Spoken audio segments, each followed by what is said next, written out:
I used to wake up dreading the business I once loved. Burnout isn't just about exhaustion. It's about losing yourself in the thing that you've built so hard and worked so hard on. Now here's how I crawled my way out of burnout and how you can do the same thing too. If you're new to my channel, my name is Andrea and I own a home service business as well as an AI and automations business. Now when I first started in AI and automations, I wasn't looking to get into tech and build this new company. I was literally just trying to survive. I was exhausted, burned out, and I just couldn't keep going that way. We had purchased a home service business a little over 3 years ago, and we had completely lost our time as a couple with my husband. We barely had any time for our two kids, that one was just a newborn and the other one was only 1 year old. And we were just working 12-hour days in this business, answering to customer phone calls, answering to emails, text messages, running around giving estimates, dealing with crews and their complaints because they weren't doing the right thing and what they were supposed to be doing, and following up on customers that wouldn't process their payment and their invoice was now 20-30 days past due. It was just overwhelming and completely exhausting. And that's what led me to dig into AI and automations so I could finally implement systems into my business or automations that could actually help me get my time back in order for me to be able to put myself first. Now let's be real. Entrepreneurship is not as glamorized as it looks online, and it actually looks something like this. You're waking up in the middle of the night, sometimes with a bright idea, and sometimes with a thing that you remembered that you had to do, and sometimes with a list of things that you need to do in order to accomplish a specific outcome. You're always working, you're always thinking, your brain doesn't stop, and somehow you're still feeling behind on everything. You hire people to try to delegate certain tasks, but then you realize that person may not be the person that you expected, and it may not actually work as perfectly as you expected. And you end up now managing people problems because they're not working the way they should, they don't understand the training that you provided may not be exactly what they needed, or they're just not motivated to work. Anyway, for some reason, they're not doing what you expected them to do. You're automating stuff, but you're still the one that's putting out the fires every single day of all the issues that are coming up in your business. Now that is the exact formula for burnout. And I can tell you that because I lived it, not once, but twice, with my home service business and then with my e-commerce business I had before we did the acquisition. Now let's talk about what burnout really is. Burnout isn't really about working too much. It's about working a lot and without making progress, because you feel like you're constantly solving the same problems over and over and you're still not where you want to be. You don't see progress with your business. You don't see more revenue. You don't see more money coming in, yet you're still working nonstop 12-hour days and you just can't seem to be able to make that switch. It seems to be like an output but with no outcome. And that's exactly where you start losing motivation, because all the effort that you're putting in,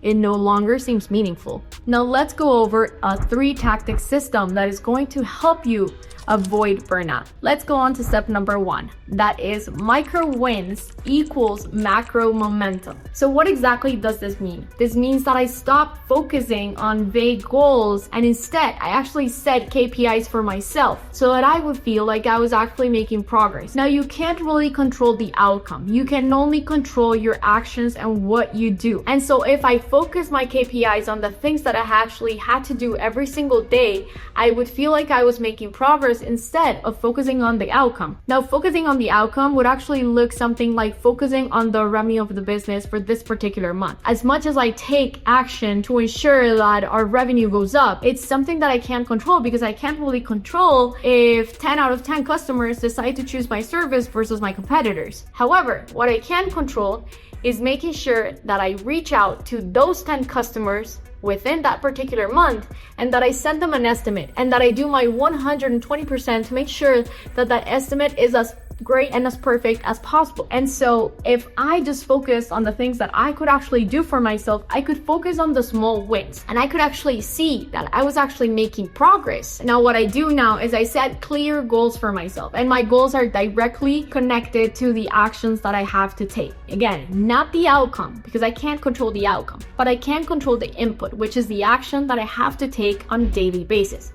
And so every single day, I know that I have to do 10 reach outs to a particular customer. And I know that if I reached out to that 10 customers, I can cross that off my list and I know that I've made progress. And when looking at my KPIs at the end of the month, I can know that I actually reached out to 300 customers because I reached out to 10 every single day. And so that consistency is what I focus on, and that discipline. And that's actually going to help me see that I'm actually doing my part. I'm actually taking the actions that could or couldn't end up in the outcome that I want. Now, my KPIs are not just focused on what I'm actually doing for the business. They're also focused on what I am doing for myself. So I have to make sure that I also set time to reset.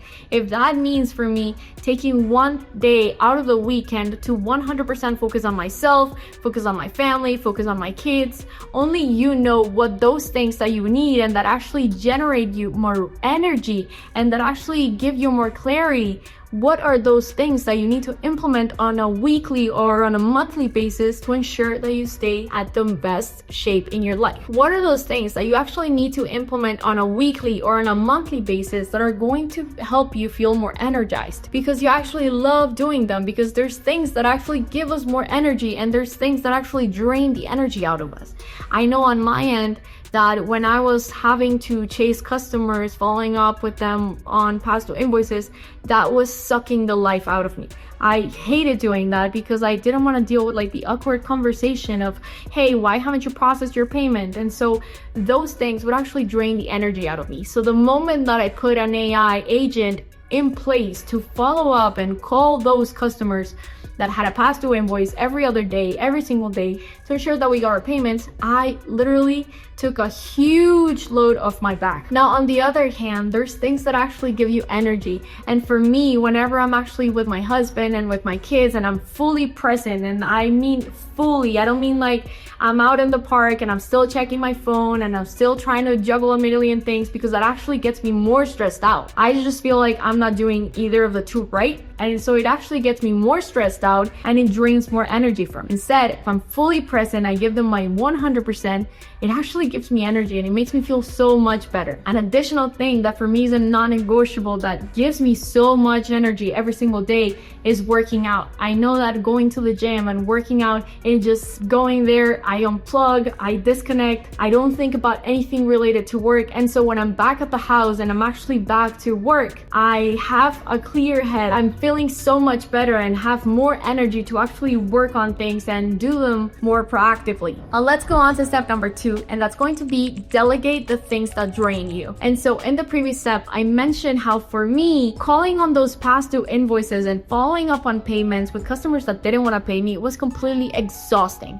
And so you have to really understand what are the tasks that you're actually doing on a daily basis or on a weekly basis. And then you have to take those that are actually draining the life out of you and you have to really put them to the side and say to yourself, okay, those are the things that I really don't like doing and that I would really love for somebody else to handle those for me. On my end, I chose to go with an AI agent because that's what I do and that's the reason why I got into AI in the first place. And so because I saw the difference that it made in my life, getting my time back, on my energy, on my mood, just by delegating these things to my AI assistant. Now, like I said before, burnout doesn't come from doing too much work. Burnout comes from doing soul-sucking tasks that you don't like and they just drain the life and the energy out of you. And so if you're able to hire someone or delegate this to someone, it will give you energy back. It will give you time back. It will avoid burnout. It is your job to protect yourself and it is your job to make that list of those energy vampires, those things that are actually sucking the life out of you, and systemize them, either delegate them or do something about it so that you can actually get your life back. If it doesn't give you energy, then you need to get it out of your life. And some things are always part of a business, but if it's part of your business and still needs to get done, then you need to give it to an AI agent or to a virtual assistant that can actually handle that for you. And finally, going on to step number 3 is reconnecting with your why. And burnout feels worse when you forget what you're doing this for. And so on my end, I remember when going through my e-commerce business,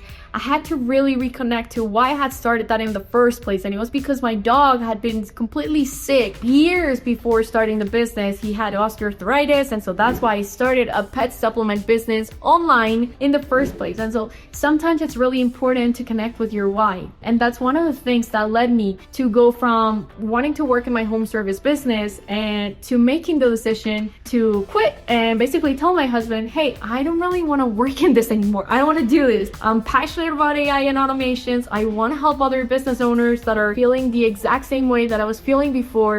And so I just feel like this is my calling and this is my why. And so that is the reason why I started working in this business in the first place. And so it's so important to remember that your why has to be much bigger than your workload. Otherwise, you'll quit even if your business is successful. Now, on my end, I was fortunate enough that my partner, he is very happy with the business and he's very hands-on. And so our home service business is exactly what he enjoys doing. And so I'm still able to work on it with him, but as a partner or as an investor, but it's not something that I really want to actively work in. And so that's why I moved on to something that for me has a much bigger why. Now, that being said, let's go on to the tools that actually saved me and that I've actually taken from my home service business and implemented them in my new business because I want to start on the right foot. Now, I use Airtable as my database in order to track a million things. But one of the things that I love tracking is my wins. I prioritize my work. I prioritize my tasks based on, again, the things that give me energy, the things that are actually going to be generating more revenue for the business. Now, the second tool that I use is make.com, and this is an automations platform that basically allows me to remove any type of labor by systemizing it and automating it. Now, tool number 3 for me is very simple, and I mentioned it before, is just going to the gym and working out. It just gives me mental clarity. I stop thinking about everything regarding the business and everything that I have to do. If I'm not going to get my workout at the gym, I'm going kite surfing on a weekend, and I'm just clearing my brain from literally everything. And so for you, it might mean something as simple as just going for a walk in the morning and just getting your mindset to reset. And again, this means no phones. This just means you and nature, or you and a sport, or you and whatever it is that makes you feel good, and whatever it is that gives you peace, and whatever it is that you actually enjoy and love doing, where you can actually connect with yourself. Now, let's talk about motivation. Motivation is built. It's not something that you look for, that you sit down and just wait for motivation to come to you. You could actually just try now getting up and doing 10 jumping jacks, and you're just going to feel motivated. You have more energy. You're just going to feel a lot more pumped and wanting to do more things. And so you have to stop waiting for motivation to come to you. You can actually engineer it. You can actually create motivation by creating energy. You can build momentum with systems, because things are going, things are working, whether or not you're actually working in them, things are still running. And so that actually gives you more motivation to keep working on the business, because you know that you don't actually have to be working in it in order for the business to continue running. So that's why your energy is so important. You have to protect your energy at all costs, and protect it by design.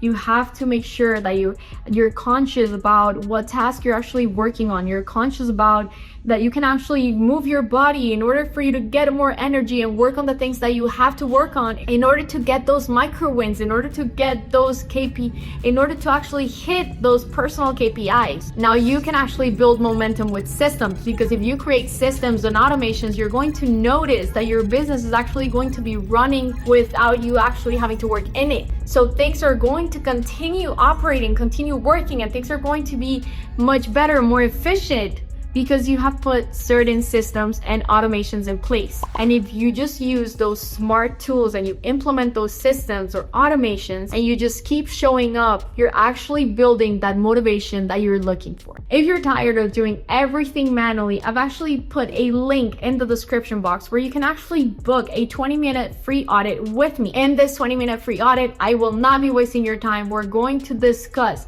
what are those tasks that you can actually delegate to an artificial intelligence agent, or they can actually automate in your business today, in order for you to get your time back and focus on working on the things that actually either generate more revenue or give you energy. I've been exactly where you are. Just know that it's going to get better. You just have to work on it. Now, if you would like to see more content for business owners, then click the subscribe button, the little bell, so you can be notified when I upload a new video, and give this video a thumbs up. It helps my content reach other viewers like you. So I really appreciate you taking the time to watch this video. I'll see you on the next one. Bye.